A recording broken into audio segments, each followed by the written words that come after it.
अस्सलामु अलैकुम व रहमतुल्लाहि व बरकातुहू। अल्हम्दुलिल्लाहिल्लज़ी हदाना इलल इस्लाम व मन्ना अलैना मिन उम्मति हबीबिही खैरिल अनाम। अऊज़ु बिल्लाहि मिनश शैतानिर रजीम। बिस्मिल्लाहिर रहमानिर रहीम। बल तु'सिरूनल हयातद दुनिया वल आखिरातु खैरुम व अबका। सदाकाल्लाहुल अलियुल अज़ीम। যেখানে আমাদের অনেক শিক্ষা নেওয়া দরকার ছিল, সচেতন হওয়া দরকার ছিল, সেখানে আমরা যেমন ঘুমিয়েছিলাম তেমনই আছি।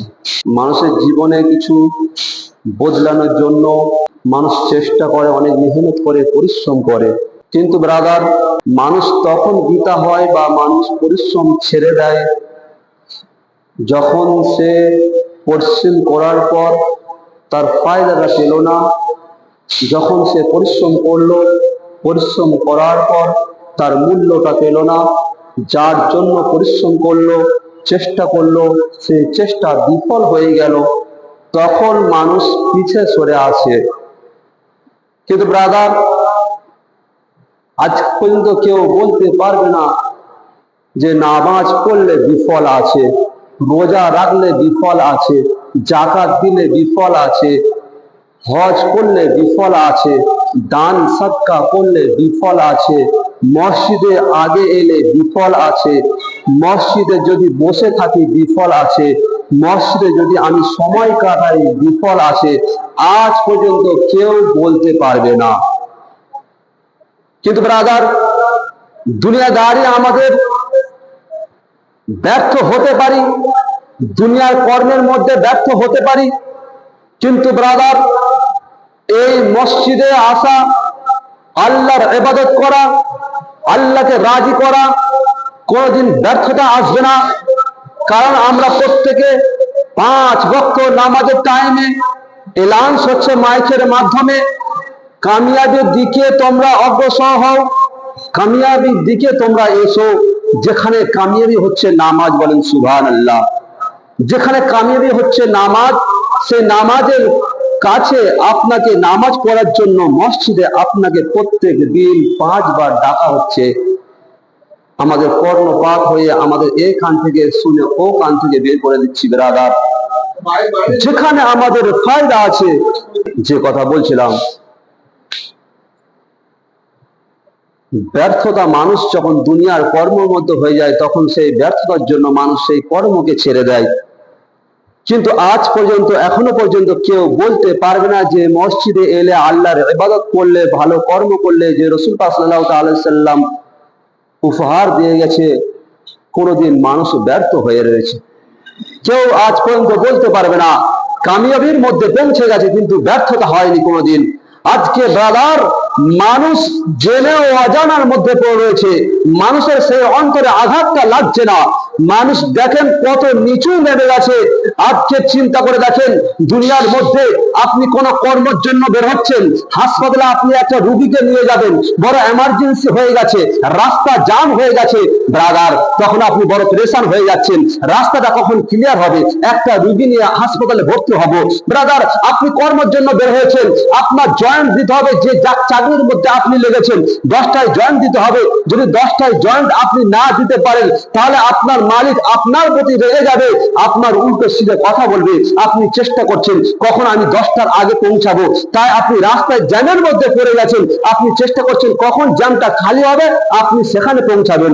আপনি কোন কর্মের জন্য বের হয়েছেন, বড় অসুস্থ বাপ পড়ে রয়েছে, আপনার ওষুধ আনতে হবে, একটা ডাক্তার ওষুধ লিখে দিয়েছে, আপনার শ্বাসকষ্টের মধ্যে বড় ভুগছে, আপনি যদি ওই ওষুধটা দেন তাহলে শ্বাসকষ্ট কমে যাবে। আপনি রাস্তা জ্যামের মধ্যে পড়ে গেছেন, চিন্তা করছেন কখন জ্যামটা খালি হয়ে যাবে, আমি আমার ওষুধটা নিয়ে বাড়ি পৌঁছাবো। ব্রাদার মিল্লাত ইসলামিয়া, প্রত্যেক কর্মের জন্য আপনি স্কুলে বেরোয়েছেন, পরীক্ষা চালু হয়ে যাবে 11টা থেকে, আপনার পূর্বে পৌঁছাতে হবে 11টার পূর্বে। আপনি শীতকে দেখবেন, আপনি রাস্তা জ্যামের মধ্যে পড়ে গেছেন, আপনার মাথায় চিন্তায় চিন্তিত হয়ে গেছে, আপনি বড় ঘেপে গেছেন, কখন জ্যামটা ক্লিয়ার হবে, আমি জ্যামটা ক্লিয়ার করে আমি স্কুলের মধ্যে পৌঁছাবো। আমাদের চিন্তা হয় না? তো প্রত্যেকটা কর্মের জন্য আমরা জ্যামে ফেঁসে গেলে আমাদের চিন্তা মাথায় ঢুকে যায়, আমরা বড় পরেশান হয়ে যাই। কিন্তু ব্রাদার বিল্লাত ইসলামিয়া আল্লাহর রাস্তায়, আল্লাহর দরবারে, আল্লাহর এই মসজিদে আসার জন্য আপনি কোনো জামে পড়ছেন না, আপনি ফ্রি রয়েছেন, আপনার মধ্যে চিন্তা আসছে না, আজান তো অনেক সময় হয়ে গেছে, আজান তো দিয়ে দিয়েছে, আজান তো অনেকক্ষণ হয়ে গেছে, আমি একটু তাড়াহুড়ো করি মসজিদে যাওয়ার জন্য, সেদিকে আমাদের মধ্যে নাই। কথা ঠিক বলছি কিনা? তাহলে ব্রাদার, যেখানে আমাদের বিফল নেই সেই জায়গাটা আমরা পৌঁছাতে পারছি না, আমাদের টেনশন হয় না, চিন্তা হয় না, আমরা পেরেশানির মধ্যে পড়ি না। কিন্তু ব্রাদার, এমন এমন জ্যামের মধ্যে আমরা পড়ে যাই, বড় টেনশন চিন্তার মধ্যে হয়ে যায়, সময় যদি আমরা মেকআপ না করতে পারি আমাদের ক্ষতি হয়ে যাবে। কিন্তু মানুষের এই চিন্তা হয় না যে আজ মসজিদে যদি আমি সময়ের মধ্যে না পৌঁছাতে পারি তাহলে আমি কোনোদিন কামিয়াবি হতে পারবো না, আমারও ক্ষতি হবে, আমিও বরবাদ হয়ে যাব। ব্রাদার বিল্লাত ইসলামিয়া হযরত উমর ফারুক রাদিয়াল্লাহু তাআলা আনহু বলছেন, চার সমুদ্র, চার সমুদ্র, যে সমুদ্রের মধ্যে মানুষ ডুবে গেছে কোনোদিন সে বের হতে পারেনি, আর যে ডুবে যাবে, যে বেঁচে গেল গেল, যে ডুবে গেল সে ওই সমুদ্র থেকে বের হতে পারবে না। হযরত উমর ফারুক রাদিয়াল্লাহু তাআলা আনহু কি বলছেন যে চার সমুদ্র হচ্ছে, এক হচ্ছে শয়তানি খয়সাত, অর্থাৎ শয়তানি আশা আকাঙ্ক্ষা ইচ্ছা, দ্বিতীয় নাম্বার হচ্ছে নাফসানি, তৃতীয় নাম্বার হচ্ছে মওত, চতুর্থ নাম্বার হচ্ছে কবর। হযরত উমর ফারুক রাদিয়াল্লাহু তাআলা আনহু বলছেন, শোনো, মানুষ যখন শয়তানের খয়সাত অর্থাৎ অন্তরের মধ্যে শয়তানের খয়সাত মানুষের মধ্যে ঢুকবে, আজকে আমরা প্রত্যেকে জানি শয়তানের খয়সাত অর্থাৎ ইচ্ছা আকাঙ্ক্ষা মানুষের মধ্যে অনেক আছে, সেগুলো বিশ্লেষণ করলে অনেক সময় লেগে যাবে। যেমন গুনার কাজ, শয়তানের ইচ্ছা আশা আকাঙ্ক্ষা মানুষের অন্তরে নিয়ে থাকে, গুনার কাজ, খারাপ কাজ, চুরি করা, ডাকাতি করা, চুগলখড়ি করা, গীবত করা, কাউকে ক্ষতি করা, অর্থাৎ খারাপই কাজ, শয়তানের ইচ্ছা আকাঙ্ক্ষা, এই সমুদ্রের মধ্যে মানুষ যখন ডুবে যায় তখন কিন্তু বের হওয়া বড় দুষ্কর আছে, তখন বের হয়ে আসা বড় দুষ্কর আছে। বাইরে বুঝতে পারছেন? তখন বের হয়ে আসা বড় দুষ্কর আছে। নাফসানি, যেটা হচ্ছে মানুষের আশা আকাঙ্ক্ষা, মানুষের চাহিদা, যেটা অন্তরে চাই, নাফসের মধ্যে চাই, খারাপ কাজ করার জন্য, হারাম খাওয়ার জন্য, সুদ খাওয়ার জন্য, যেগুলো মানুষের অন্তরে চাই, সেটা হচ্ছে নাফসের খয়সাত, নাফসের ইচ্ছা আশা আকাঙ্ক্ষা। যখন মানুষ এই নাফসের মধ্যে ডুবে যায়, এই ইচ্ছা আশা আকাঙ্ক্ষার মধ্যে ডুবে যায়, মানুষকে ওঠা বড় দায় হয়ে যায়, মানুষ এই সামান্য থেকে উঠতে বড় কষ্টকর হয়ে যায়, উঠতে পারে না ব্রাদার। তৃতীয় হচ্ছে মানুষের মওত, মৃত্যু। এই মৃত্যু মানুষ যখন চিন্তা আসে না, মানুষ যখন লোভ লালসার মধ্যে পড়ে যায়, খয়সাতের মধ্যে পড়ে যায়, শয়তানের সমস্ত কিছু তার অন্তরের মধ্যে পড়ে যায়, তখন কিন্তু তার মৃত্যুর চিন্তা আসে না, তার মৃত্যুর চিন্তা কোনোদিন আসে না। আর এই মৃত্যুর মধ্যে যখন মানুষ পড়ে যায় তখন কিন্তু সে আর কোনোদিন এই জগতে ফিরে আসে না, এই জগতে কোনোদিন ফিরে আসে না।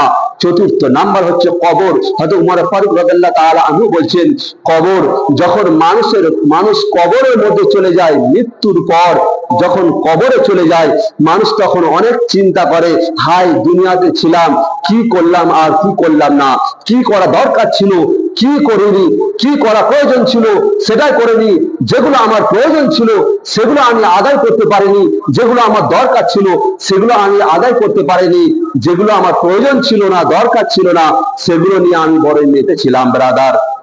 তো উমর ফারুক রাদিয়াল্লাহু তাআলা আনহু বলছেন, এই চারটে সামানদারের মধ্যে মানুষ যখন ডুবে যাবে তখন কিন্তু তার বাঁচানো বড় দুষ্কর আছে। আর মানুষ যদি চেষ্টা করে, মানুষ যদি প্রচেষ্টা করে বাঁচতে পারে তাহলে কিন্তু তার কবরের আযাব থেকে বাঁচবে, তার মৃত্যুর কষ্ট থেকে বাঁচবে এবং সে হাসরের ছাওয়ার তলার মধ্যে থাকবে। ব্রাদার বিল্লাহ ইসলামিয়া, আল্লাহ তাবারক ওয়া তাআলা বলেন, বাল তুসিরুনাল হায়াতাদ দুনিয়া, বরং তোমরা দুনিয়ার জীবনকে পছন্দ করো। বাল তুসিরুনাল হায়াতাদ দুনিয়া, আল্লাহ পাক বলছে, এই বান্দারা বরং তোমরা দুনিয়ার জীবনকে পছন্দ করো, ওয়াল আখিরাতু খায়রু ওয়া আবকা, অথচ তোমাদের আখিরাতের জীবন হচ্ছে অতি উত্তম এবং সেখানে হচ্ছে স্থায়ী। আখিরাতের জীবন হচ্ছে অতি উত্তম এবং সেটা হচ্ছে স্থায়ী।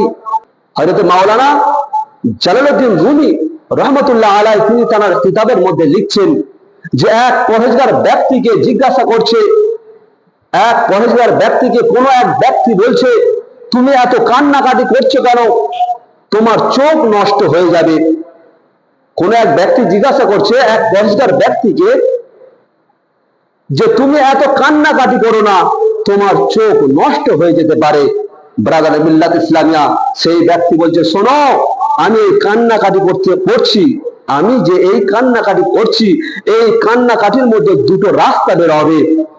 এক এটাই যে এই চোখ দিয়ে আল্লাহ তাজাল্লিকে দেখতে পাবো, নচেত আল্লাহ তাজাল্লিকে দেখতে পাবো না।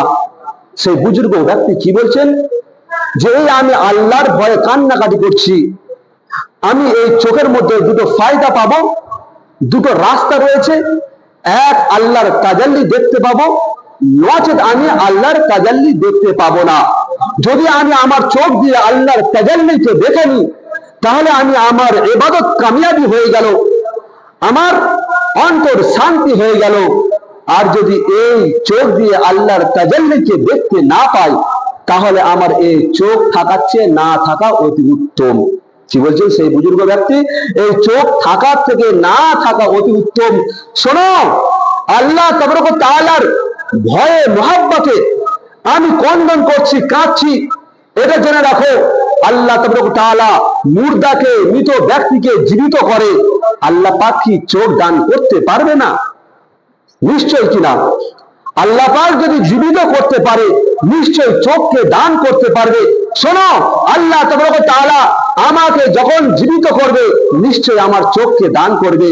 এই ব্যক্তি শুনে রাখো, শুনে রাখো, এই ব্যক্তি শুনে নাও, আল্লাহ তাবারক ওয়া তাআলা যে রূহ দিয়েছে, তুমি এই রূহুর মাধ্যমে যে শরীরটা চলাচল করছে, এই শরীরের তালাবদার হয়েও না, এই জিসমের তালাবদার হয়েও না, এই শরীরের তালাবদার হয়েও না, আল্লাহর কাছে শরীরের তালাবদার হয়েও না।